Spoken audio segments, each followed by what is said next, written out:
أعوذ بالله السميع العليم من الشيطان اللعين الرجيم. بسم الله الرحمن الرحيم. الحمد لله رب العالمين والصلاة والسلام على سيد الأنبياء والمرسلين سيدنا ونبينا وشفيع المذنبين أبي القاسم محمد وأهل بيته الطيبين الطاهرين المعصومين. أما بعد، فقد قال الله سبحانه تبارك وتعالى في كتابه المبين وهو أصدق القائلين: أولم ير الذين كفروا أن السماوات والأرض كانتا رتقا ففتقناهما وجعلنا من الماء كل شيء حي أفلا يؤمنون. صلوات محمد. یہ آیہ کریمہ جس کو میں نے عنوان بیان قرار دیا تشریح کے لیے، یہ تو نمونتاً صرف آیت میں نے پیش کی تھی کہ جس میں سائنسی معلومات جو ہیں پیش کی جا رہی ہیں.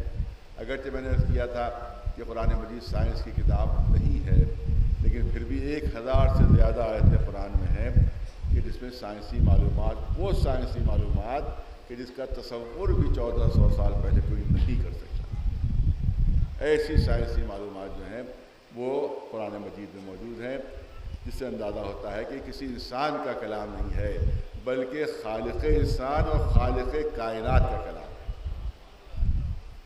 اور مجھے موقع نہیں ملا کہ آل رسول علیہ السلام کے جو بیانات اور ارشادات ہیں وہ بھی آپ کے سامنے پیش کر سکوں، خصوصیت سے ہمارے چھٹے امام جعفر صادق علیہ السلام. واقعی اگر انسانیت تک یہ پورے پیغامات پہنچ جائیں تو ان کو احساس ہو جائے کہ حق کدھر ہے اور باطل کدھر ہے، سچائی کدھر ہے، جھوٹ کدھر ہے. قرآن مجید میں جس طرح سے ایسے علوم ہیں کہ جن کا کوئی تصور اس وقت نہیں کر سکتا تھا جس وقت علوم بیان ہو رہے ہیں، اسی طرح سے ہمارے ائمہ معصومین کی طرف سے ایسے علوم بیان کیے گئے ہیں جو 1300 سال پہلے کوئی سوچ بھی نہیں سکتا، تصور بھی نہیں کر سکتا تھا. یہ باتیں پہنچنا ضروری ہیں دوسرے مذاہب تک، خاص اور دوسرے جو پڑھے لکھے جوان ہیں ان تک یہ پہنچنا بہت ضروری ہے. آج علم کا زمانہ ہے، آج لفاظی نہیں چلے گی. کیا آج لفاظی کے ذریعے سے چاہیں کہ اپنا مذہب پھیلا دیں تو لفاظی نہیں چلے گی. آپ محکم و مستحکم دلیلیں پیش کریں اور علمی کارنامے جو ہیں وہ قرآن مجید کے اور اہل بیت علیہ السلام کے جو علمی کارنامے وہ آج دنیا کے سامنے پیش کریں. تب دنیا کو یہ پتہ چلے گا کہ جو علم کی بنیاد دنیا میں رکھی گئی ہے وہ قرآن اور اہل بیت کے ذریعے رکھی گئی. ایک صلوات بھیجے برتاوا.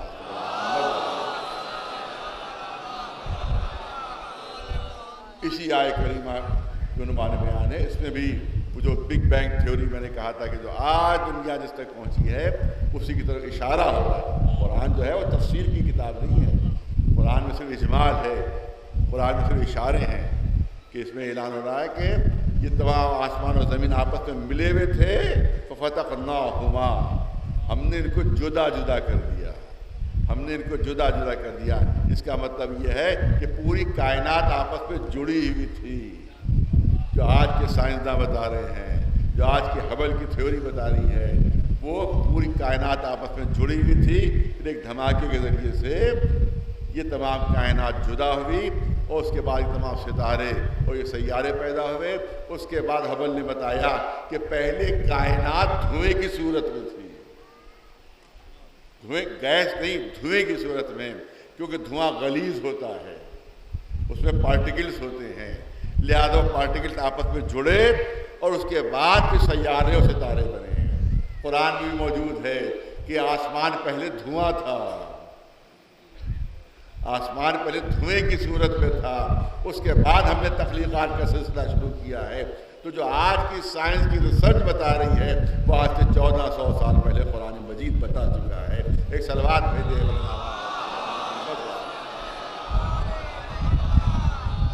میں نے کہا کہ دنیا کا بہت بڑا فلاسفر کانٹ، پہلے تو اس نے اللہ سے انکار کیا، لیکن آخر میں اس نے پریکٹیکل ریزن کے نام سے ایک کتاب لکھی اور اس میں لکھا کہ نہیں، آخر میں انسان کو اللہ کا قائل ہونا پڑتا ہے. کیونکہ جب ہم یہ دیکھتے ہیں کہ ہر شے میں کوئی نہ کوئی مقصد ہے، ہر شے میں کوئی نہ کوئی ہدف ہے. بلا مقصد کوئی چیز پیدا نہیں ہوئی, بلا مقصد کوئی شے پیدا نہیں ہوئی ہے. ایک مچھر بھی کسی مقصد کے تحت پیدا ہوا ہے, ایک مکھی بھی کسی مقصد کے تحت پیدا ہوئی ہے, ایک چھوٹا سا کوئی حشرہ کیڑا مکوڑا بھی ہے وہ کسی مقصد کے تحت پیدا ہوا ہے. کوئی شے بھی بلا مقصد پیدا نہیں ہوئی ہے. پتہ نہیں میں نے آپ پڑھا کہ نہیں پڑھا, لیکن کسی مجلس میں پڑھا تھا کہ بہت بڑے ایک عالم ہے آیت اللہ قرآتی, ایران کے بہت بڑے عالم ہیں. ایک مرتبہ تقریر میں انہوں نے جملہ یہ ارشاد فرمایا, اور جو اتفاق سے میرے کانوں میں پڑ گیا, میں گزر رہا تھا, وہ ارشاد فرما رہے تھے کہ ہر شے کسی نہ کسی مقصد کے تحت پیدا کی گئی ہے. جناب موسیٰ نے اللہ تک تو مکھی ان کو پریشان کر رہی تھی, کبھی ناک پر بیٹھ جائے, کبھی منہ پر بیٹھ جائے, کبھی کان پر بیٹھ جائے, تو مکھی بہت پریشان کر رہی تھی. آخر میں جناب موسیٰ نے کہا کہ اللہ تو نے مکھی کو پیدا ہی کیوں کیا؟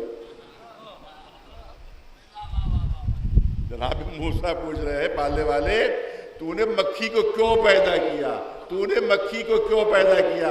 آیت اللہ قرآتی بیان فرماتے ہیں کہ روایت میں یہ ہے کہ اللہ نے جواب میں کہا, اے موسیٰ تم نے تو صرف ایک مرتبہ پوچھا ہے کہ مکھی کو کیوں پیدا کیا, یہ مکھی اب تک 30 بار مجھ سے پوچھ چکی ہے کہ موسیٰ کو کیوں پیدا کیا.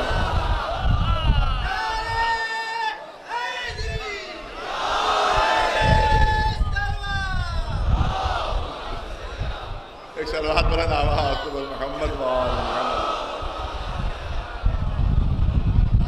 تو ہر شے کا کوئی نہ کوئی ہدف ہے, ہر شے کا کوئی نہ کوئی مقصد ہے. کوئی بغیر ہدف اور مقصد کی کوئی شے پیدا نہیں ہوئی ہے. اس کے بعد کانٹ لکھتا ہے کہ اس کے ساتھ ساتھ تصور آخرت بھی ضروری ہے. کوئی ایسی جگہ ہونا چاہیے کہ جہاں ہمارا حساب و کتاب ہو. جنہوں نے مقصد پورا نہیں کیا ہے ان سے پوچھ گچھ ہو, ان سے سوال ہو کہ تم نے اپنا مقصد زندگی کیوں نہیں پیدا کیا ہے.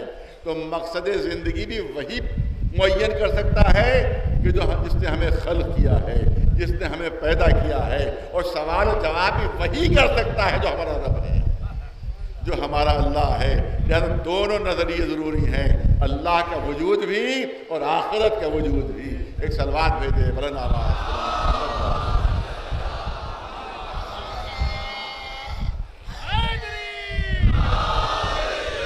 ورنہ دنیا ظلم اور بے ایمانیوں سے بھر جائے گی, دنیا ظلم و ستم سے بھر جائے گی, ظلم و ناانصافی سے بھر جائے گی. کیونکہ یہاں شرافت کی کوئی قیمت نہیں ہوتی, یہاں انصاف کی کوئی قیمت نہیں ہے, یہاں سچائی کی کوئی قیمت نہیں ہے. جب انسان دیکھے گا کہ سچائی کی کوئی قیمت نہیں بلکہ جھوٹوں کو سر پر چڑھایا جا رہا ہے, جو بے ایمان ان کو اہمیت دی جا رہی ہے, جو چور ہیں ان کو عہدے دیے جا رہے ہیں, تو سوچے گا بس اسی میں ہم بھی مبتلا ہو جائیں, ہم بھی چوری کریں, ہم بھی بے ایمانی کریں, ہم بھی دغا بازیاں کریں, ہم بھی غداریاں کریں, ہم بھی قوم سے غداریاں کریں. کیونکہ اسی میں عہدہ ملتا ہے, اسی میں بلندی ملتی ہے. لیکن جو تصور آخرت ہے وہ انسان کو روکتا ہے. آخرت کا تصور انسان کو برائیوں مبتلا ہونے سے روکتا ہے کہ اگر ہم کو یہاں نہیں ملا ہے تو وہاں ملے گا. بڑا خوبصورت جملہ اس نے کہا تھا, کل میں نے نقل کیا تھا, دہرانا چاہتا ہوں کہ مقصد جو ہے وہ انسان کو انسان بناتا ہے, اور آخرت جو ہے وہ اس کی بقا کرتی ہے کہ وہ انسان باقی رہے. ایک صلوات بھیجے بلند آواز سے محمد. اور میں تو سمجھتا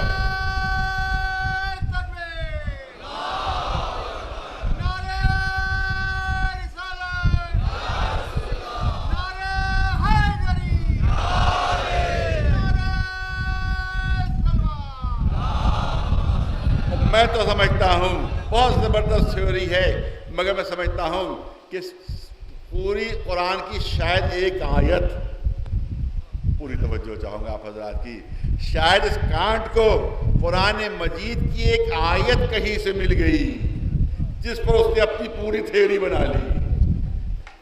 کیونکہ قرآن کی ایک آیت میں کانٹ کی پوری تھیوری موجود ہے. بہت توجہ, بہت پڑھے لکھے بچے کی توجہ, بچوں اور جوانوں کی توجہ. کانٹ کی یہ تھیوری بہت مشہور ہے, بہت مشہور ہے, مگر میں سمجھتا ہوں کہ قرآن کی ایک آیت کی بنیاد پر اس نے اپنی پوری تھیوری بنا لی ہے. وہ آیت کون سی آیت ہے؟ آپ کے سامنے اس کی تلاوت کا شرف حاصل کر رہا ہوں. اعلان ہو رہا ہے افحسبتم انما خلقناکم عبثا وانکم الینا لا ترجعون. ارے کیا تم یہ سمجھتے ہو کہ ہم نے تمہیں بیکار پیدا کر دیا ہے؟ کیا تم یہ سمجھتے ہو کہ بغیر مقصد کے پیدا کر دیا ہے، بغیر کسی ہدف کے پیدا کر دیا ہے؟ تم کو یوں ہی بیکار اور بے مقصد پیدا کیا ہے؟ نہیں، ہم نے تمہیں پیدا کیا ہے تو ہم خالق حکیم ہیں. کوئی کام ہمارا بے مقصد نہیں ہوتا، کوئی ہمارا عمل بے مقصد نہیں ہوتا. تمہیں کسی نہ کسی مقصد کے تحت پیدا کیا گیا ہے، کسی نہ کسی ہدف کے تحت پیدا کیا ہے. پہلا ٹکڑا یہ ہے. دوسرا ٹکڑا کیا ہے؟ کیا تم سمجھتے ہو کہ تمہیں یوں ہی آزاد چھوڑ دیا جائے گا،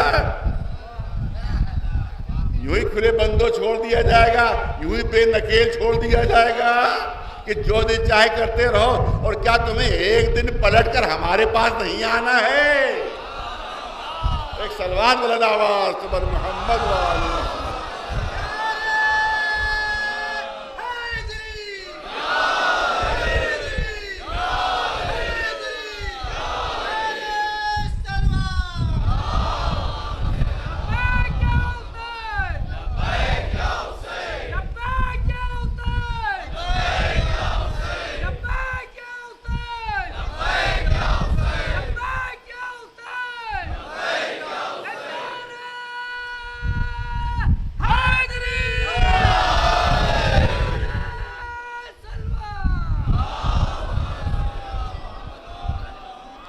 تو پوری کان کی تھیوری ایک طرف، وہ قرآن مجید کی ایک آیت ایک طرف، جس نے پوری سمیٹ کے رکھ دی. تو اس کا مطلب ہے اسی آیت کو اس نے کہیں پڑھ لیا ہوگا اور اس نے اس کے اوپر اپنی پوری تھیوری بنا دی کہ ہم نے کسی مقصد سے پیدا کیا ہے تمہیں.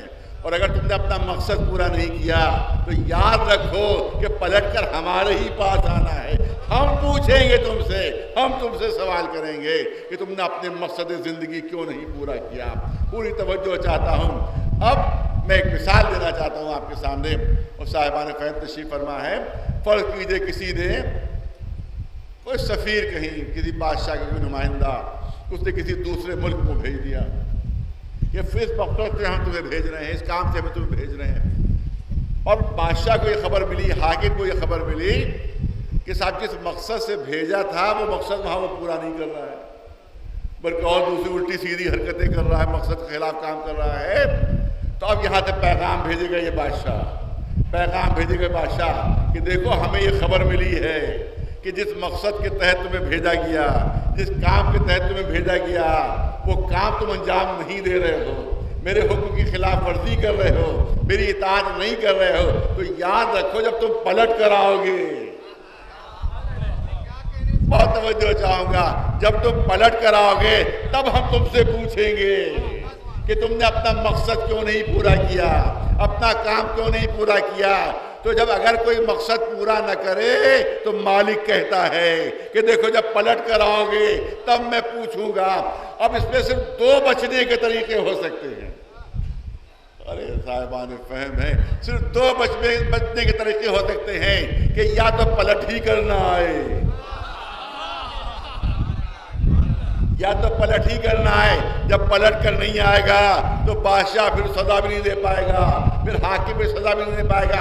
آج ہم سنتے رہتے ہیں کہ کسی ملک کے باغی نے فلاں جگہ پناہ لے لی، فلاں جگہ پناہ لے لی، فلاں جگہ پناہ لے لی. ایک صاحب 14,000 کروڑ کا گھپلہ کر کے گئے، پرتگال میں جا کر پناہ لے لی. ایک صاحب یہاں سے دہشت گردوں کو سپورٹ کر کے گئے، ملیشیا میں جا کر پناہ لے لی. ایک سلوات بھیج دے برادر.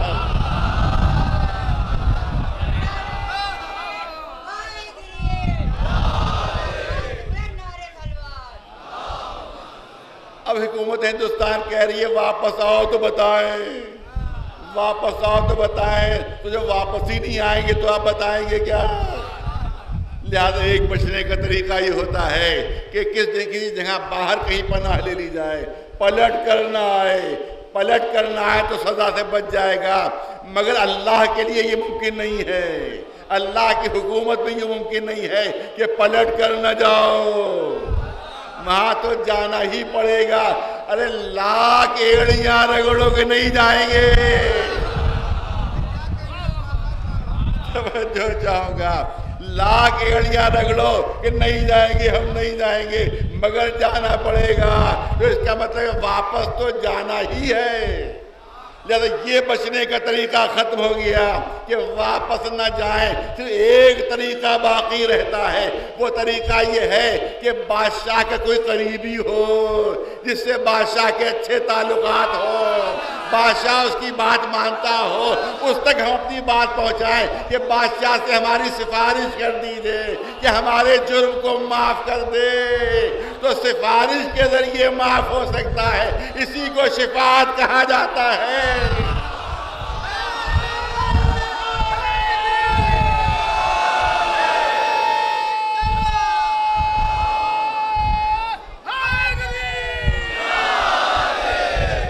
اسی کو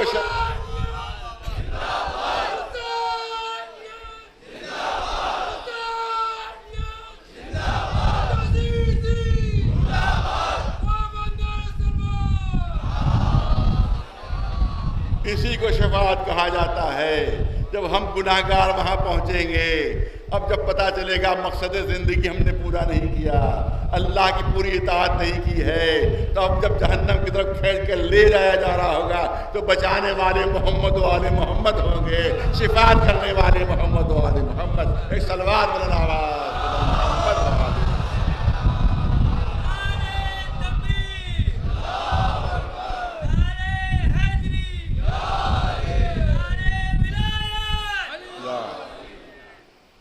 آپ دیکھیں آیت کا تذکرہ آ گیا تو اس کے لیے آخری جملے عرض کر دو، اور صاحبان علم یہاں موجود ہیں، صاحبان فہم موجود ہیں، کہ دیکھو ہم نے تمہیں کسی مقصد سے پیدا کیا ہے اور تمہیں ہماری طرف پلٹ کر جانا ہے، ہماری طرف پلٹ کر جانا ہے۔ جہاں جہاں بھی اللہ نے فرمایا ہے، میں یہ اعلان کیا کہ تمہیں پلٹ کر میری طرف آنا ہے، پلٹ کر میری طرف آنا ہے۔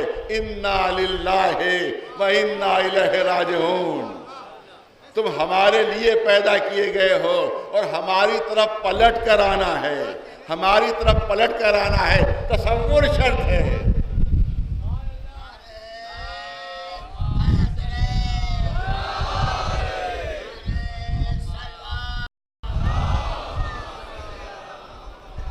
بچوں جوانوں سے خطاب ہے، بزرگوں سے بھی خطاب ہے کہ صرف تصور شرط ہے۔ ہر جگہ یہ اعلان کہ تمہیں ہماری طرف پلٹ کر آنا ہے، تمہیں ہماری طرف پلٹ کر آنا ہے۔ اب تصور کیجئے ایک جلوس جا رہا ہے، ایک جلوس جا رہا ہے، تو جب جلوس جاتا ہے تو ہوتا یہ ہے کہ بڑے بڑے لوگ آگے ہوتے ہیں، جو سرمایہ دار ہیں وہ آگے ہیں، جو عہدے دار ہیں وہ آگے ہیں، جو قوم کے بڑے افراد ہیں وہ آگے ہیں، جو بیچارے مزدور ہیں وہ پیچھے ہیں، جو رکشے والے وہ پیچھے ہیں، جو چھوٹے چھوٹے دکاندار ہیں وہ پیچھے ہیں۔ ان کی کیا ہمت کہ دولت مندوں کے آگے چل سکیں، ان کی کیا ہمت کہ قوم کے بڑے لوگوں کے آگے چل سکیں، لہذا وہ پیچھے پیچھے ہیں، دولت مند آگے آگے ہیں، تعلق دار آگے آگے ہیں، بڑے بڑے لوگ آگے آگے ہیں، کرسی والے آگے آگے ہیں، عہدوں والے آگے آگے ہیں۔ جلوس جا رہا ہے، جلوس جا رہا ہے۔ یہ کہا کہ حکم ہوا کہ اس جلوس کو پلٹنا ہے۔ ارے توجہ رہے، یہ کہا کہ حکم ہوا کہ جلوس کو پلٹنا ہے، یہ جلوس کو پلٹنا۔ ہر جگہ آخرت کے سلسلے میں اللہ نے فرمایا تمہیں پلٹ کر آنا ہے، تمہیں پلٹ کر آنا ہے۔ جلوس جا رہا ہے، بڑے بڑے لوگ آگے، عہدے دار آگے، تعلق دار آگے، گورنرز آگے، وزراء آگے، لیکن ایک دم سے حکم آیا کہ جلوس کو پلٹنا ہے۔ مزدور پیچھے تھے، رکشے والے آگے پیچھے تھے، غریب غربا پیچھے تھے۔ اب جو پلٹنے کا حکم ہوا تو تصویر بالکل پلٹ گئی، جو آگے تھے وہ پیچھے ہو گئے، جو پیچھے تھے وہ آگے ہو گئے۔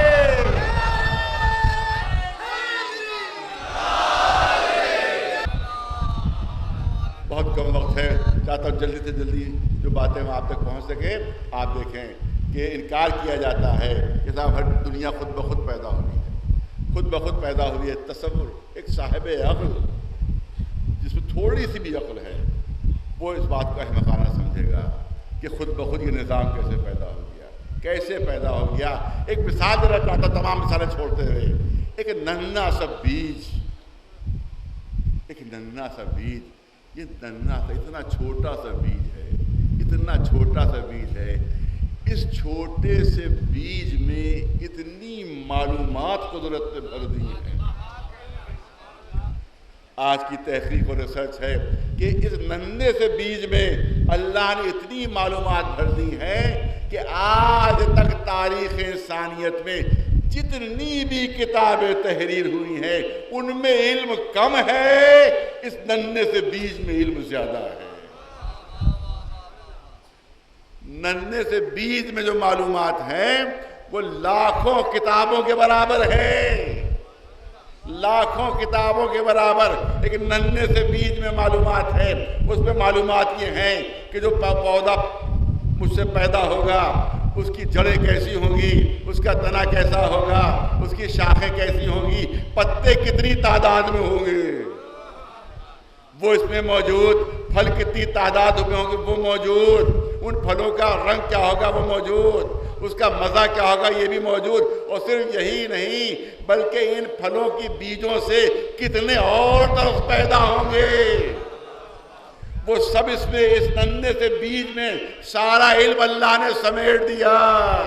جب ہزاروں لاکھوں کتابوں کا علم اللہ کے ننھے سے بیج میں سمیٹ سکتا ہے تو کیا پوری کائنات کا علم ذات علی میں سمٹ کر نہیں آ سکتا؟ ایک صلوات بلند آواز پر محمد و آل محمد۔ مولا نے فرمایا پوری کائنات کا علم قرآن میں ہے۔ قرآن سمٹا تو سورہ الحمد بنا، سورہ الحمد سمٹا تو بسم اللہ بنی، بسم اللہ سمٹی تو بائے بسم اللہ، بائے بسم اللہ سمٹی تو نقطہ تحت باب، وانا نقطہ تو تحت الباب، میں بے کے نیچے کا نقطہ ہوں کہ جس میں پوری کائنات کا علم سمٹ کر آ گیا ہے۔ آج کے پڑھے لکھے بچوں جوانوں کے لیے مثال پیش کروں، آپ دیکھیں دنیا کی سب سے بڑی لائبریری امریکہ میں ہے، امریکن کانگریس لائبریری، جس میں کروڑوں کتابیں ہیں، کروڑوں کتابیں ہیں۔ اب وہاں کے جو منتظمین ہیں ان کو خطرہ رہتا ہے کہ پتہ نہیں کب تیسری عالمی جنگ چھڑ جائے۔ وہ معلوم ہے ایک بم گرا اور کروڑوں کتابوں کا علم غائب، جو دوبارہ جمع نہیں ہو سکتا۔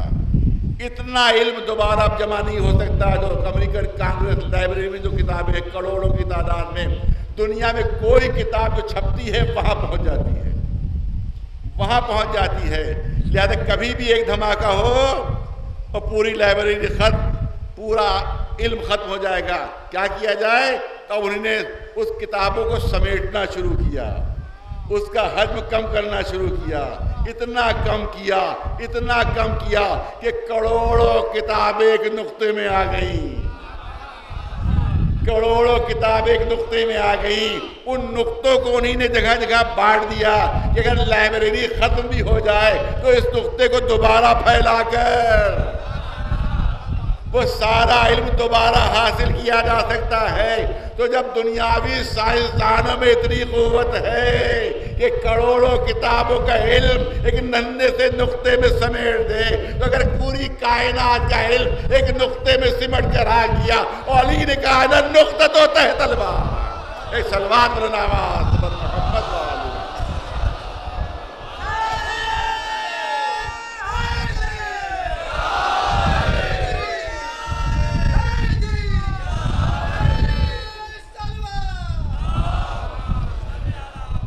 جلدی تذکرہ کرنا چاہتا ہوں کیونکہ دامن وقت پہ اب گنجائش بالکل نہیں رہی۔ قرآن مجید کا تذکرہ ہو رہا ہے، اہل بیت علیہ السلام کا تذکرہ ہو رہا ہے۔ آج کے کمپیوٹر کے ذریعے سے قرآن کے بہت سے رموز ظاہر ہوئے ہیں، بہت سے راز ظاہر ہوئے ہیں۔ جب کمپیوٹر میں قرآن کو فیڈ کیا گیا، آج سے تقریباً میں 20 سال پہلے یہ بات میں نے پڑھی تھی، میں چاہتا ہوں آج کے جوانوں تک یہ بات پھر پہنچ جائے۔ جو 20 سال پہلے کی تحقیق ہے وہ میں آج پھر دہرانا چاہتا ہوں، آج پھر پہنچانا چاہتا ہوں، کیونکہ بہت سے اس زمانے میں جو 1 برس کا بچہ ہوگا وہ آج 20 برس کا ہو چکا ہوگا، اس کو نہیں معلوم ہوگا کہ 20 سال پہلے کیا بات کہی گئی۔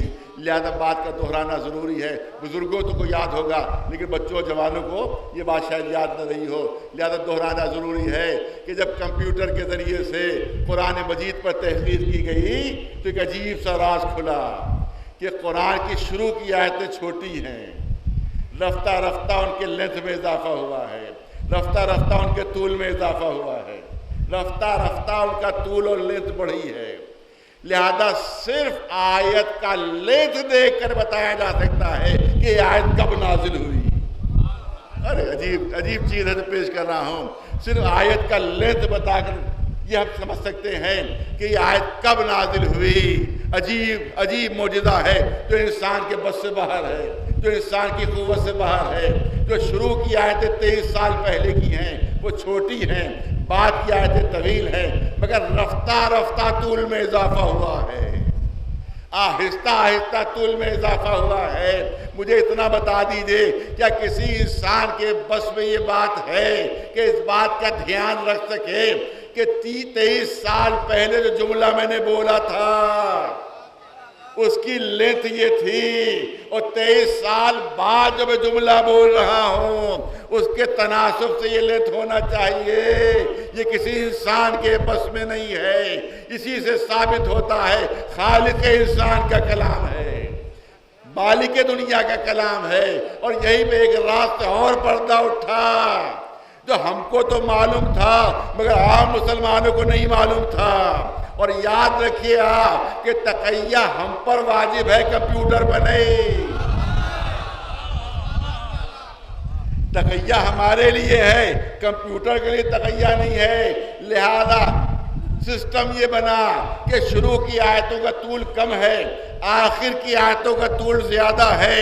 جب آیتیں فیڈ کی جا رہی تھی تو سورہ مائدہ ابتدائے قرآن میں ہے, ابتدائے قرآن میں ہے. جب سورہ مائدہ کی آیتوں کو فیڈ کیا گیا تو جب ایک آیت فیڈ ہوئی تو پورا سسٹم رکا, پورا سسٹم رکا کہ یہ آیت یہاں کہاں آ گئی. ارے توجہ رہے, یہ آیت یہاں کہاں آ گئی. اس کا طول بتا رہا ہے کہ اس کو تو آخر قرآن میں ہونا چاہیے. وہ آیت کون سی ہے؟ الیوم اکملت لکم دینکم واتممت علیکم نعمتی ورضیت لکم الاسلام دینا. ایک صلوات بلند آواز.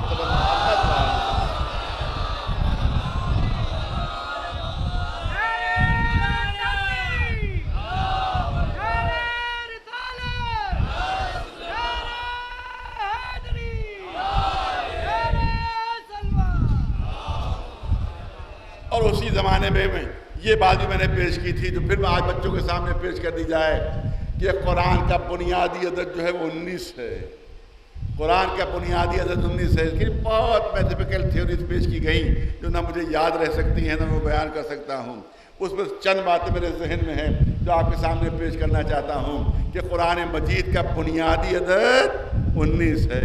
بسم اللہ الرحمن الرحیم میں جو حروف ہیں وہ 19 ہیں, اور جتنی لفظ بسم اللہ میں استعمال ہوئی ہیں, اسم اللہ رحمان رحیم, یہ سب پورے قرآن میں اتنی مرتبہ استعمال ہوئی ہیں کہ 19 سے ڈیوائیڈ ہو سکتی ہیں, 19 سے تقسیم ہو سکتی ہیں. اسی طرح سے جو حروف مقطعات ہیں جو قرآن کی ابتدا میں ہیں, الف لام میم سورہ بقرہ میں, الف لام را کاف ہا یا عین صاد حام میم, یہ حروف مقطعات کہلاتے ہیں کیونکہ الگ الگ پڑھے جاتے ہیں, لہذا ان کو مقطعات کہا جاتا ہے. یہ کمپیوٹر نے بتایا کہ جس سورے کے بھی شروع میں 29 سورے ہیں ان کے شروع میں یہ حروف مقطعات ہیں.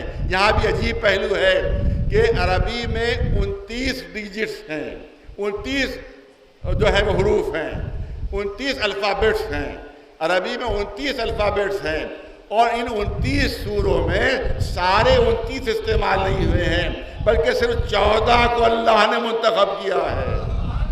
ارے توجہ رہے, ان الفابیٹس کے لیے, ان حروف مقطعات کے لیے اللہ نے صرف 14 کا انتخاب کیا ہے.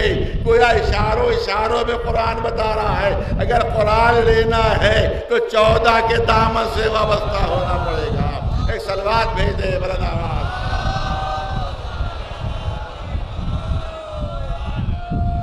اسی طرح سے کمپیوٹر نے بتایا, آپ دیکھیں کہ جہنم میں کتنے فرشتے ہونا چاہیے کنٹرول کرنے کے لیے. اور ظاہر ہے کہ سارے بدماش وہی ہوں گے, سارے چور وہی ہوں گے, وقف کے چیئرمین وہی ہوں گے, یہ تمام کو وہی ہوں گے. ان کو کنٹرول کرنے کے لیے تو بہت بڑی فوج چاہیے, بہت بڑی فوج چاہیے ہے کہ ان کو کنٹرول کرے، ڈاکوؤں کو کنٹرول کرنا ہے، بڑے بڑے سیاسی لیڈروں کو کنٹرول کرنا ہے، اور تمام کتنے لوگوں کو کنٹرول کرنا ہے، تو اس کے لیے بہت بڑی فوج چاہیے ہے۔ لیکن قرآن نے کہا وَعَلَيْهَا 19، ہم نے جہنم پر 19 فرشتے معین کر دیے۔ اس کا مطلب ہے قرآن مجید کا بنیادی عدد 19 ہے، بنیادی عدد 19 ہے۔ تو اس کا مطلب یہ ہے کہ قرآن کا بنیادی عدد 19۔ اسی طرح سے کمپیوٹر کے ذریعے تحقیق ہوئی کہ جتنے سورے جن کے یہ حروف مقطعات ہیں، جیسے الف لام میم، پوری توجہ، الف لام میم یہ سورہ بقرہ کے پہلے ہے، اور سورہ بقرہ سب سے طویل سورہ ہے، تو پورے سورے میں الف اتنی مرتبہ استعمال ہوا ہے کہ 19 سے تقسیم ہو سکتا ہے، لام اتنی مرتبہ استعمال ہوا ہے کہ 19 سے ڈیوائیڈ ہو سکتا ہے، میم اتنی مرتبہ استعمال ہوا ہے کہ 19 سے ڈیوائیڈ ہو سکتا ہے۔ اب بھی کوئی یہ سمجھے کہ شاید اتفاق ہو، نہیں، پوری توجہ رہے۔ سورہ قاف، قاف میں سورہ قاف، اس میں ابتدا میں قاف ہے، ابتدا میں قاف ہے، اور 57 مرتبہ قاف آیا ہے پورے سورے میں۔ ارے توجہ رہے، 57 مرتبہ قاف آیا ہے جو 19 سے ڈیوائیڈ ہوتا ہے، جو 19 سے ڈیوائیڈ ہوتا ہے، 57 مرتبہ قاف آیا ہے۔ اور اس کے بعد معلوم ہوا کہ پورے قرآن مجید میں جہاں بھی جناب لوط کا تذکرہ ہوا وہاں قوم لوط ہے، قوم لوط ہے، قوم لوط ہے، لیکن صرف سورہ قاف میں قوم کا لفظ ہٹا کر لفظ اخوان استعمال کیا۔ قرآن میں لفظ اخوان استعمال ہوا، پورے قرآن میں قوم کا لفظ لوط کے ساتھ، لیکن صرف اور صرف سورہ قاف میں قوم کا لفظ ہٹا کر اخوان کا لفظ استعمال کیا گیا، کیونکہ اگر یہاں بھی قوم کا لفظ استعمال ہو جاتا تو قاف ہو جاتے 58۔ ارے توجہ، جو 19 سے تقسیم نہیں ہو سکتے تھے۔ اس کا مطلب یہ ہے کہ قرآن کا بنیادی عدد 19 ہے۔ ریسرچ ہوئی مصر میں، وہاں بات قرآن تک محدود رہی، لیکن ہمارے قدم تو در اہل بیت تک بھی پہنچیں گے۔ جب ہماری تحقیق ہوئی تو پتہ چلا کہ اہل بیت کا بنیادی عدد بھی 19 ہے۔ محمد میں 4 حروف، محمد میں 4 حروف، فاطمہ میں 5، 5 4 9، علی میں 3 حروف، 9 3 12، پوری توجہ رہے، حسن میں 3 حروف، 12 3 15، اب 19 پہ کتنے باقی بچے؟ 4۔ حسین میں کتنے؟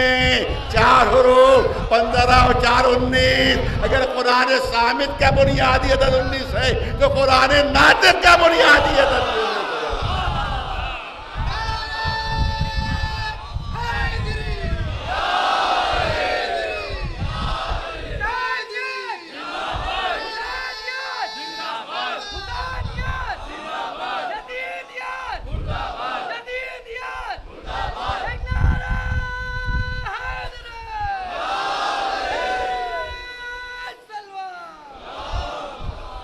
ظاہر بہت باتیں رہ گئی، لیکن دامن وقت میں گنجائش نہیں ہے، کچھ ضروری باتیں بھی عرض کرنا ہے۔ پہلی بات تو علم فاتح فراد کے سلسلے میں عرض کرنا ہے کہ وہاں جو بچے ہیں 16 15 برس کے بچے، وہ ذرا سا بے قابو ہو جاتے ہیں، وہ جوش کے ساتھ ساتھ ہوش بھی کھو دیتے ہیں، اور اس کی وجہ سے علم کو لانے میں بڑی مشکل ہو جاتی ہے۔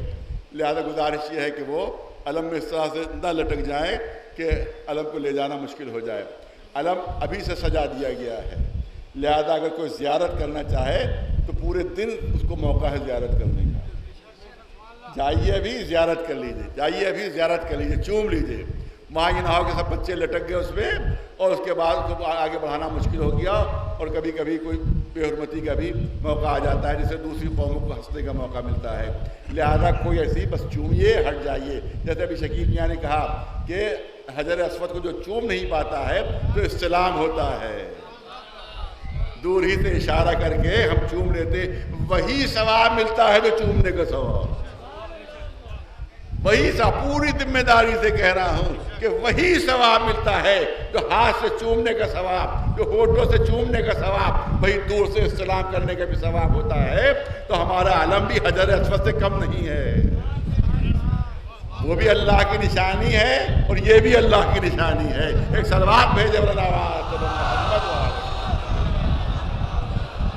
لہذا اس کو آپ استلام دور سے کر سکتے ہیں، ضروری نہیں کہ دھکے کرتے ہوئے لوگوں کو کچلتے ہوئے وہاں کے اوپر پہنچے ضرور، لہذا دور سے استلام، لہذا کوئی نظم و ضبط میں فرق نہ آئے، لہذا گزارش ہے بچوں جوانوں سے اور جو بزرگوں سے بھی گزارش ہے کہ ایسے جوانوں کو اپنے کنٹرول میں رکھیں تاکہ علم بہت اطمینان سے وہ آ سکے اور صحیح وقت پر اپنے پہنچ سکے، لہذا ضروری ہے اس سلسلے میں۔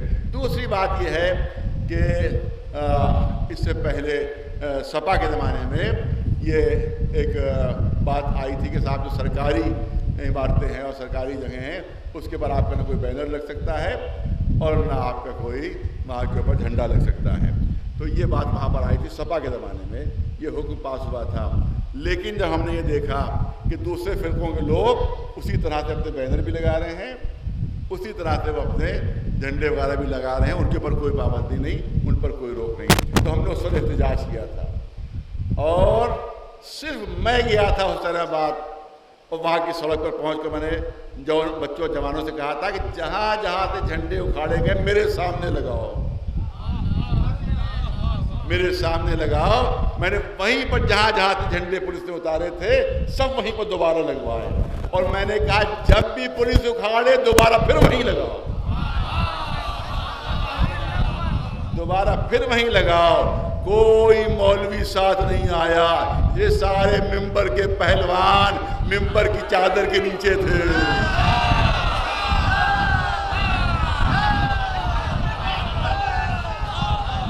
ممبر کی پوشش کے نیچے تھے، ممبر کے اوپر نظر نہیں آ رہے تھے۔ آج یہ بچوں کو بیوقوف بنا رہے ہیں لنترانیاں کر کے، جو بچے 18 سال پہلے 2 سال کے تھے کیا معلوم کہ ان کی حرکتیں کیا تھیں، کسی بھی تحریک میں سامنے نہیں آئے، کسی بھی موومنٹ میں سامنے نہیں آئے، کسی موقع پر بھی قوم کا ساتھ نہیں دیا، ہمیشہ گھروں کے اندر چھپے رہے۔ آج ممبر سے بڑھ بولے، بڑی بڑی باتیں کر رہے ہیں اور بچے نیچے سے تعریف کر رہے ہیں، ارے بڑا بہادر ہے۔ ان بچوں کو کیا معلوم کہ ہمیشہ بھاگا ہے۔ ارے جب بھی کوئی تحریک ہوئی یہی 1 2 3 پہلے ہوئے۔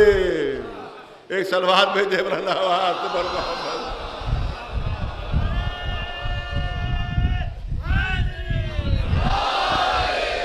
کبھی میدان میں نہیں رکے، کبھی میدان میں نہیں رکے۔ ارے بھگوڑوں کا اتنا تذکرہ کیا کہ خود بھی بھگوڑے بن گئے۔ ایک سلوات بھیجے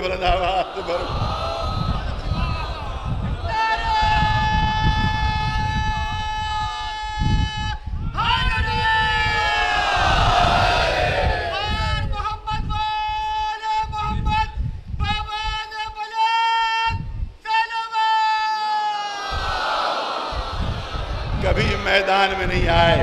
ممبر کے کاغذی شیر ہیں، یہ ممبر کے کاغذی شیر ہیں جو کبھی کسی میدان میں نظر نہیں آئے۔ بچوں کو بیوقوف بنا رہے ممبر کے اوپر سے، ارے ممبر کے اوپر بیوقوف بنا رہے ہیں۔ نہیں کہ کبھی قوم کا ساتھ، آج بھی خدا نہ خواستہ کوئی قوم پر موت پڑ جائے ان کا دور دور پتہ نہیں ہوگا، کہیں نظر نہیں آئیں گے یہ، کیونکہ اس سے پہلے بھی کہیں نظر نہیں آئے۔ اس کے بعد مجھ پر مقدمہ قائم ہوا اس کا، اس کے بعد وارنٹ آ گیا اس سلسلے میں، یہاں تک کہ میں نے مقدمہ قائم کیا جو آج بھی قائم ہے۔ کوئی شیعہ وکیل نہیں ملا، ارے سب شال اعضا پہنے ٹہلتے رہے مگر کوئی سامنے نہ آیا۔ یہ شال اعضا صرف دھوکے کے لیے ہوتی کہ بہت بڑے مولائی ہیں۔ کوئی شال اعضا پہن کر نامرد مرد نہیں بن جاتا، کوئی قوم کا غدار وفادار نہیں بن جاتا۔ یہ دھوکہ دینے کے لیے ہوتی ہے کہ بہت بڑے مولائی، لیکن ادھر وقت پڑا خود بھی غائب اور سارے ماننے والے بھی غائب ہو جاتے ہیں۔ مجھ پر میں نے مقدمہ دائر کیا جو آج بھی دائر ہے، کوئی شیعہ وکیل نہیں ملا، تو ایک اور وکیل ہے جن کا نام ہے پرنس لینن، ان کا نام ان کو وکیل کیا، جن کے نام سے پتہ نہیں چلتا کس مذہب کے ہیں، جن کے پتہ نہیں چلتا کس مذہب کے، تو مقدمہ بھی دائر ہے، وہ مقدمہ بھی دائر ہے، لیکن کسی نے مدد نہیں کی، کسی مولوی نے مدد نہیں کی۔ ارے وکٹوریہ اسٹریٹ پر میں نے وہاں لگوائے تھے، آپ وکٹوریہ اسٹریٹ پر لگوا دیتے جا کر، مگر کوئی گھر سے نہیں نکلا۔ یہ ممبر کے کاغذی شیر ہیں، بلکہ یوں کہوں کہ یہ ایسے غبارے ہیں کہ ممبر پر تو پھولے بیٹھے رہتے ہیں، ادھر نیچے اترے ادھر ہوا نکلی۔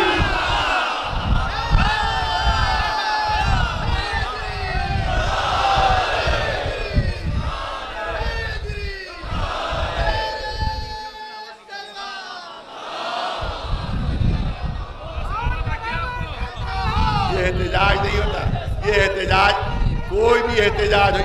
کوئی بھی احتجاج ہو تو یہ احتجاج نہیں ہوتا، غباروں میں سوئی ہوتی ہے، ساری ہوا پھر سے نکل جاتی ہے اور اس کے بعد یہ پچکے ہوئے اپنے گھروں میں بیٹھے رہتے ہیں، کبھی سامنے نہیں آئے۔ بچوں اس سے دھوکہ نہ کھانا،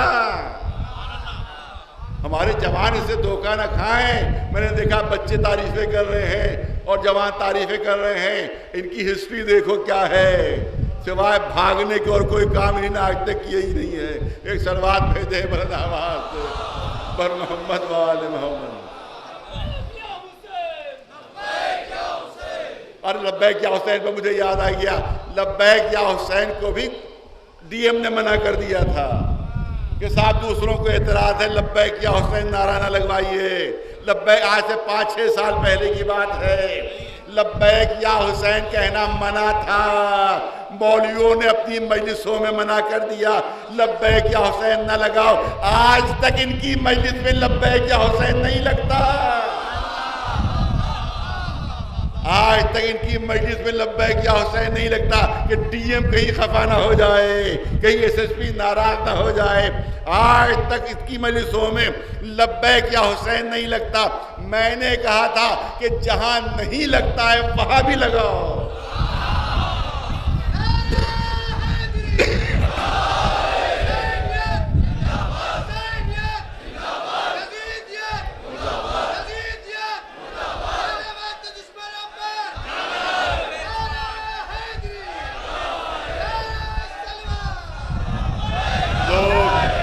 یہاں پر حسینیت کا تذکرہ ہو رہا ہے، صرف امام حسین کا ذکر ہونا چاہیے، صرف اہل بیت کا ذکر ہونا چاہیے، یہاں کے اوپر کسی اور کا نام نہیں آنا چاہیے۔ یہاں کے اوپر آپ دیکھیں کہ منع کیا کہ لبیک یا حسین نہ لگایا جائے، ممنوع ہے، منع ہے حکومت کی طرف سے، لیکن جتنا منع کیا گیا اتنا ہی بڑھتا چلا گیا، اتنا ہی آگے بڑھتا چلا گیا۔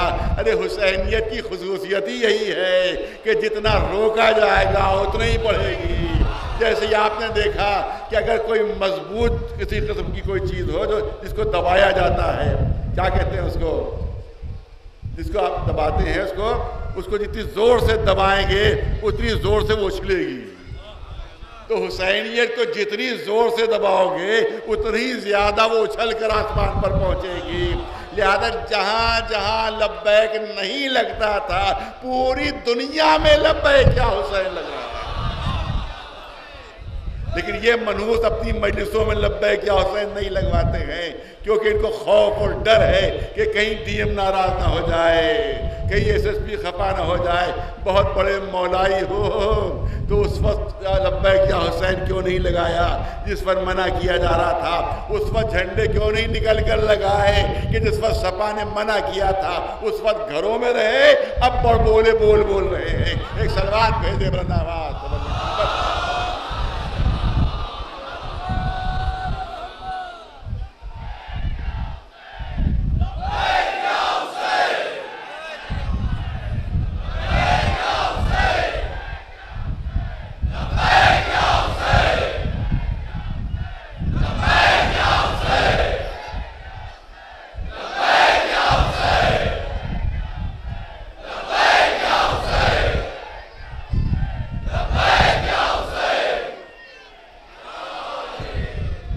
کل میں نے مجلس میں پڑھا تھا، بس بات مکمل ہو گئی، کل میں نے مجلس میں پڑھا تھا، چیٹیوں کا تذکرہ کیا تھا۔ دیکھیے ہر چیز مثال کے طور پر دی جاتی ہے، کبھی کسی سے مقایسہ نہیں کرنا چاہیے، کبھی کسی سے مقابلہ نہیں کرنا چاہیے، بات سمجھانے کے لیے ہوتی ہے، مثال سمجھانے کے لیے دی جاتی ہے۔ میں نے کہا کہ ایک حقیر سا جانور ہے، چھوٹا سا جانور ہے، لیکن وہ بات نہیں کرتا ہے، بات نہیں کرتا ہے، بلکہ جب بھی چیٹیوں کو آپ دیکھیں گے کہ ایک دوسرے سے منہ ملایا اور پھر ہٹ گئیں، پھر منہ ملایا پھر ہٹ گئیں، پھر منہ ملایا پھر ہٹ گئیں. اب سائنسدانوں نے تحقیق کی، زولوجی والوں نے تحقیق کی، آخر مسئلہ کیا ہے؟ یہ آپس میں منہ ملاتی ہیں پھر ہٹ جاتی ہیں، منہ ملاتی ہیں پھر ہٹ جاتی ہیں. تو معلوم ہوا کہ ان کے منہ میں ایک جیل ہوتا ہے، ایک لعاب ہوتا ہے کہ جس کا ایک ایک ذرہ سب تک پہنچاتی جاتی ہیں یہ، اور اس پہ ساری معلومات ہوتی ہیں. اس لعاب کے ایک ذرے میں ساری معلومات ہوتی ہیں، اور وہ اس کے ذریعے سے معلومات منتقل کرتی ہیں. جس کے تحت وہ جیل پہنچتا ہے وہ اس جیل کے ذریعے سے معلومات چونٹی حاصل کر لیتی ہے. اس میں کوڈ ہوتے ہیں، وہ چونٹی ڈی کوڈ کر کے پتہ چلاتی ہے کہ کھانا کتنی دور ہے، کون سا کھانا ہے، کس مقام پر ہے، کھٹا ہے کہ میٹھا ہے، جانے میں کوئی خطرہ ہے یا آسان معاملہ ہے. یہ تمام چیزیں اس میں فیڈ ہوتی ہیں. اور چونٹی جھوٹ نہیں پسند کرتی، جھوٹ نہیں پسند کرتی. بہت توجہ، جھوٹ نہیں پسند کرتی. ایک صاحب نے تجربہ کیا کہ ایک شکر کا کیوب رکھا میز کے اوپر. ان کیا ایک چونٹی بھیجی جاتی ہے جو چاروں طرف کا پتہ لگاتی ہے کہ کہاں کھانے کا سامان ہے.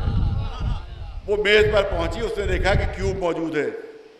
وہ اتری اور جا کر اس نے تمام چونٹیوں کو خبر کر دیا کہ وہاں پر فلاں مقام پر وہ کیوب شکر کا موجود ہے. انہی نے کیا کیا، وہ کیوب ہٹا لیا.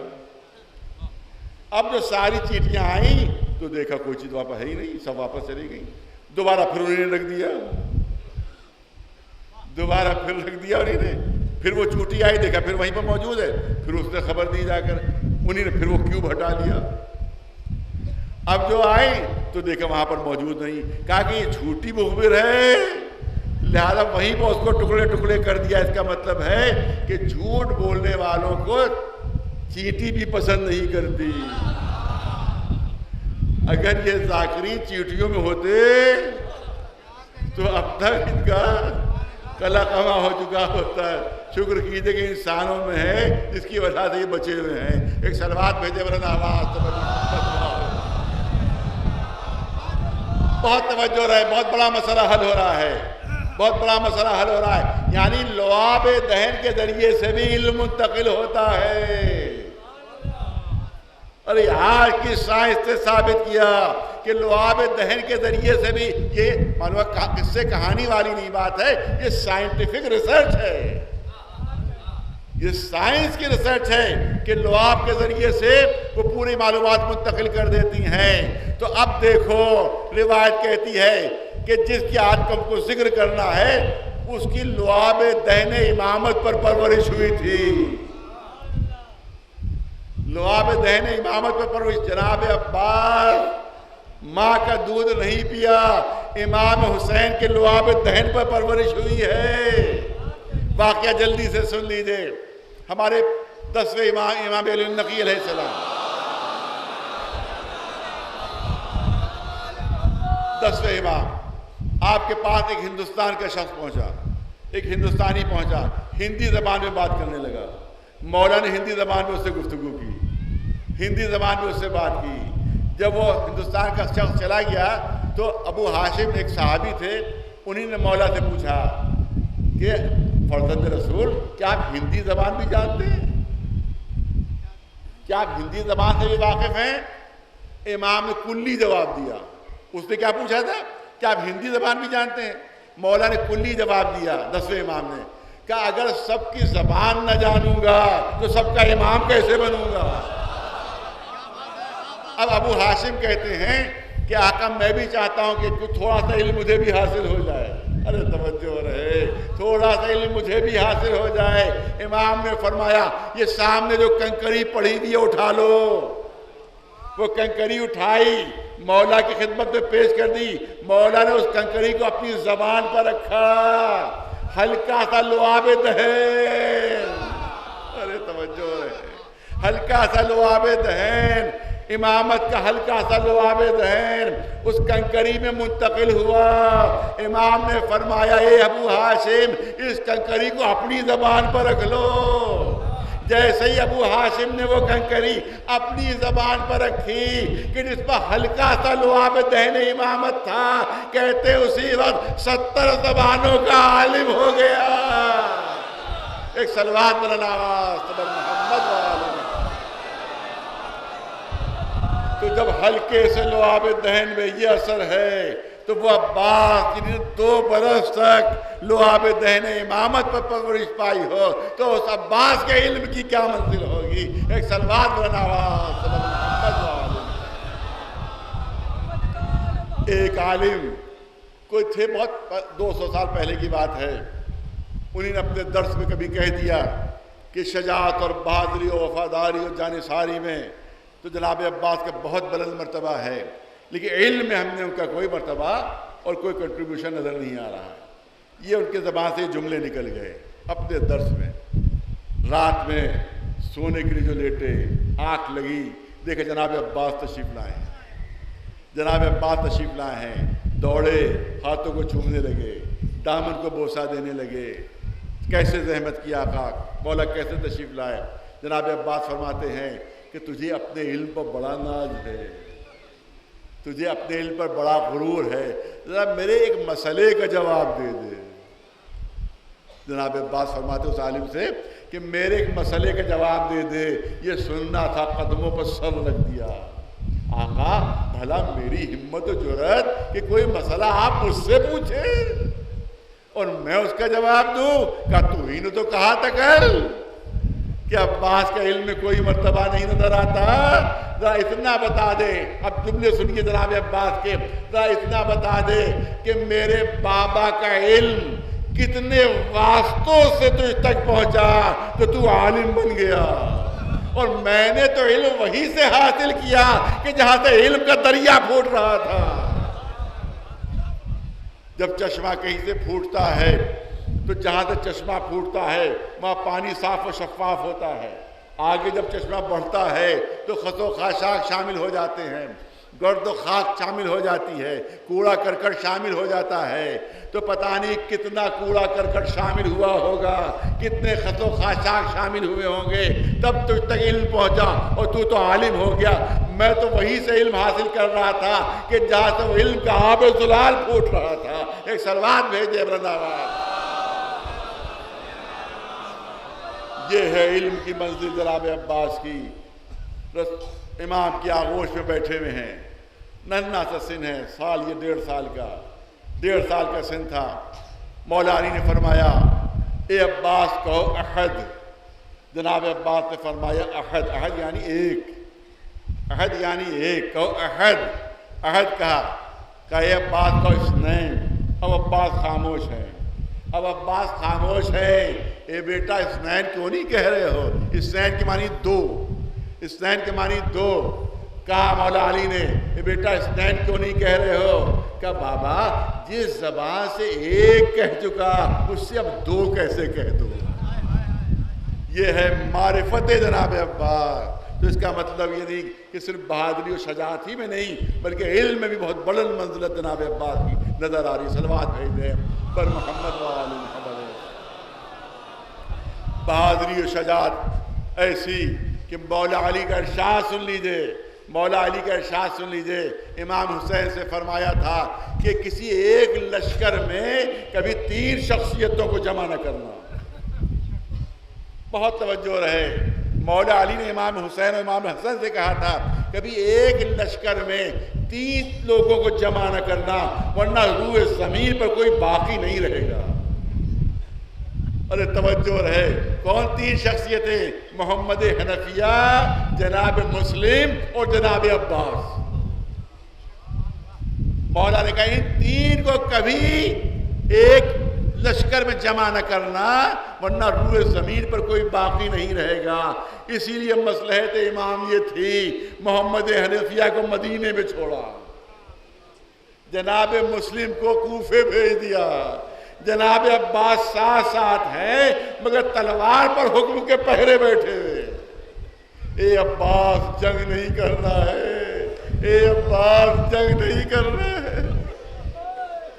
تصور کر لیجئے، ذرا صبر عباس کو دیکھیے، جناب عباس کے صبر کی منزل دیکھیے، کیونکہ حکم امام ہے۔ لہذا میرا عقیدہ یہ ہے کہ تلوار کے قبضے پر ہاتھ جانا کیسا، تلوار کو نکالنا کیسا، تلوار کے قبضے پر ہاتھ جانا کیسا۔ مجھے یقین ہے کہ جناب عباس نے تلوار کو نظر بھر کے بھی نہیں دیکھا ہوگا، کیونکہ مولا کی اجازت نہیں ہے۔ ارے جب اونو محمد کے لاشیں آئے ہوں گے تو جناب عباس کے دل کا کیا حال ہوا ہوگا؟ جب قاسم کا پامال شدہ لاشا آیا ہوگا تو عباس کا کیا عالم ہوا ہوگا؟ ایک کے بعد ایک لاشیں آ رہے ہیں، آخر میں جناب عباس ہاتھ جوڑے امام کی خدمت میں، آقا مرنے کی اجازت دیجئے، مولا مرنے کی اجازت دیجئے۔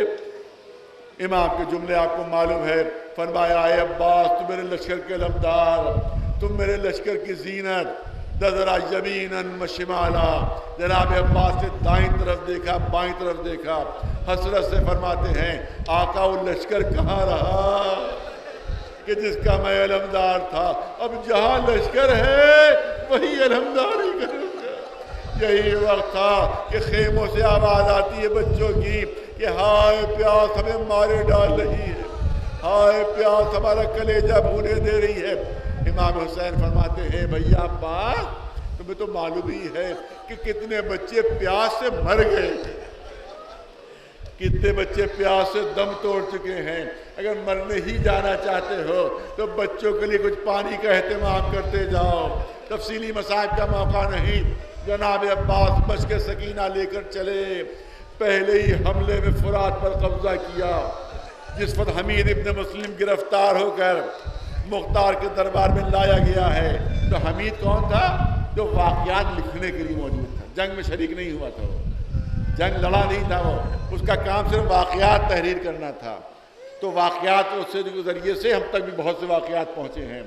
تو جناب مختار نے پوچھا اے مسلم، اے حمید تم تو مسلسل کربلا میں رہے ہو اور ہر واقعہ تم نے دیکھا ہے۔ کہا کہ ہاں میں نے ہر واقعہ دیکھا ہے اور میں ابتدا سے انتہا تک کربلا میں رہا ہوں۔ تو کہا یہ بتاؤ کہ میرے آقا عباس نے جنگ کیسے کی، میرے آقا عباس نے کیسے جنگ لڑی، ذرا اس کی منظر کشی کر دو، تو میں معلوم کرنا چاہتا ہوں میرا آقا عباس لڑا کیسے، اس نے جنگ کیسے کی۔ حمید نے ہاتھ جوڑ لیا، اے مختار تم نے عجیب سوال کر لیا، ارے عباس نے جنگ لڑی ہی کہاں؟ عباس کے اوپر تو حکم حسین کے پہرے بیٹھے ہوئے تھے، انہیں تو جنگ لڑی ہی نہیں، تلوار نکالی ہی نہیں تھی۔ کہا جنگ لڑی نہیں لیکن فرات پر تو قبضہ کیا تھا، فرات پر تو حملہ کیا تھا، تو اس وقت تو جنگ لڑی تھی۔ تو یہی بتا دو کہ اس وقت کیسے جنگ لڑی۔ تو حمید کہتا ہے کہ بس اتنا سن لو، اتنا سن لو کہ میں نے بس یہ دیکھا کہ عباس خیمے سے نکل کر گھوڑے پر سوار ہوئے ہیں، میں نے اتنا دیکھا کہ عباس گھوڑے پر سوار ہوئے ہیں، گھوڑے پر سوار ہوئے، پھر جو میری آنکھ جھپکی تو میں نے دیکھا فرات پر قبضہ ہے۔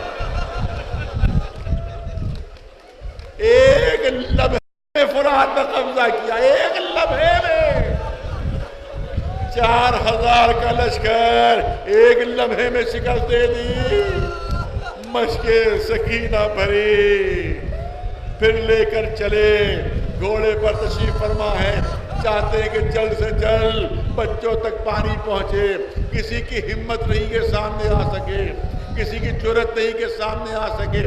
عمر سعد جو سردار لشکر ہے اس نے سپاہیوں کو، افسروں کو جمع کیا، کہا غضب ہو جائے گا کہ یہ پانی پہنچ گیا، قیام حسینی میں تو غضب ہو جائے گا، لیکن کیا کیا جائے، کوئی سامنے نہیں آ رہا ہے عباس کے، کسی کی ہمت نہیں ہو رہی کہ عباس کے سامنے آئے، لہذا پانی کیسے روکا جائے۔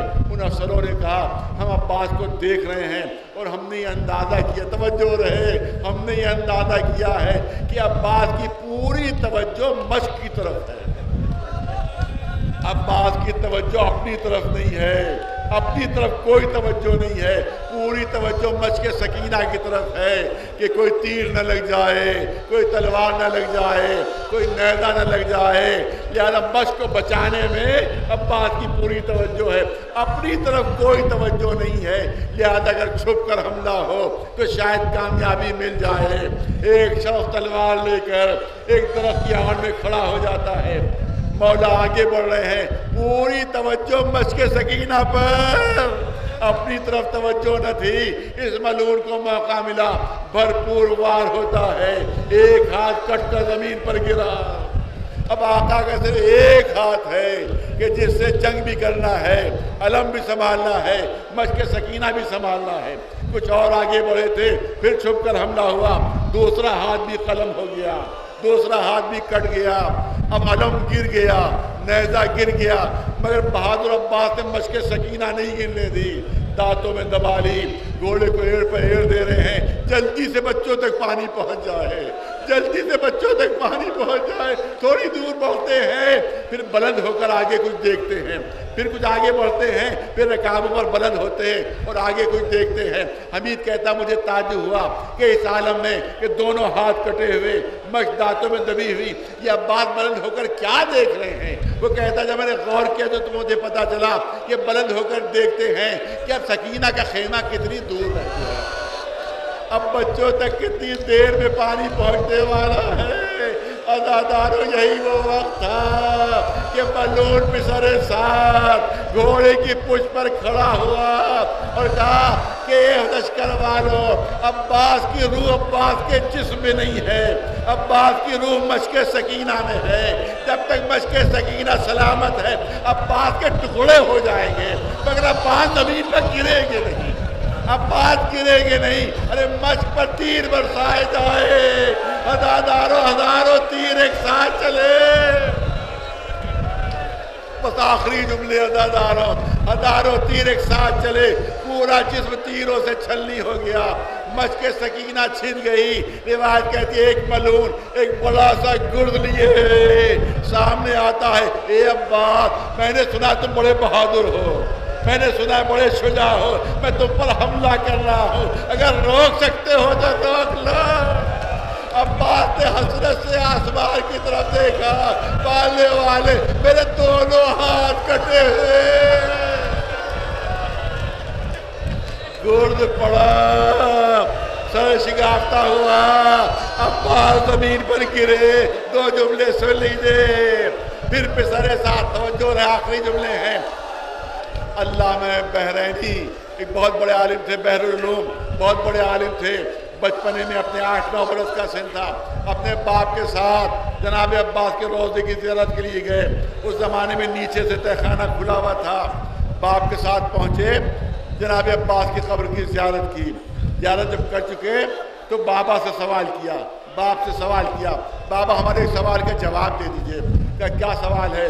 کہ بابا آپ ہی لوگوں نے بتایا ہے کہ جناب عباس کا قد بہت لمبا تھا، بہت طویل قد تھا، جب گھوڑے پر سوار ہوتے تھے تو پیر زمین سے لگ جاتے تھے۔ ہاں بیٹے تم نے صحیح کہا، میرے آقا عباس کا قد اتنا طویل تھا کہ جب گھوڑے پر سوار ہوتے تھے تو پیر زمین پر لگ جاتے تھے۔ بابا جب اتنا طویل قد تھا تو یہ قبر اتنی چھوٹی کیوں ہے؟ یہ قبر اتنی چھوٹی کیوں ہے؟ باپ نے ایک چیخ ماری، اے میرے بیٹے تم نے میرے کلیجے کو ٹکڑے ٹکڑے کر دیا۔ ارے یہ کیا بات پوچھ لی؟ کہ بابا بتائیے، میری بات کا جواب دیجئے کہ قبر اتنی چھوٹی کیوں ہے؟ فرمایا سن، جب تم نے پوچھا ہے تو سن لے کہ جس وقت عباس دونوں بازو کٹے ہوئے، ارے سر شگافتہ کربلا کی زمین پر پڑے ہوئے تھے، عمر ساتھ بلند ہوتا ہے اور فوج والوں سے کہتا ہے ارے کس کو علی سے بدلہ لینا ہے، کس کو علی سے بدلہ لینا ہے؟ ہزاروں ہاتھ اونچے ہو گئے، ہم علی سے بدلہ لیں گے، ہم علی سے بدلہ لیں گے، مگر علی یہاں کہاں ہے جس سے ہم بدلہ لے؟ کہ علی تو نہیں ہے، ارے علی کا لال بے بس کربلا کی زمین پر پڑا ہوا، ارے جس کو بدلہ لینا ہو آ کر بدلہ لے لے۔ ہزاروں تلواریں ایک ساتھ چلنے لگی، عباس کے جسم کے ٹکڑے کربلا کی زمین پر بکھرنے لگے۔ ارے جب امام زین العابدین آئے تو ان ٹکڑوں کو ایک چادر میں جمع کر کے ایک چھوٹی سی قبر میں دفن کیا۔ اس لیے مولا عباس کی قبر اتنی چھوٹی ہے۔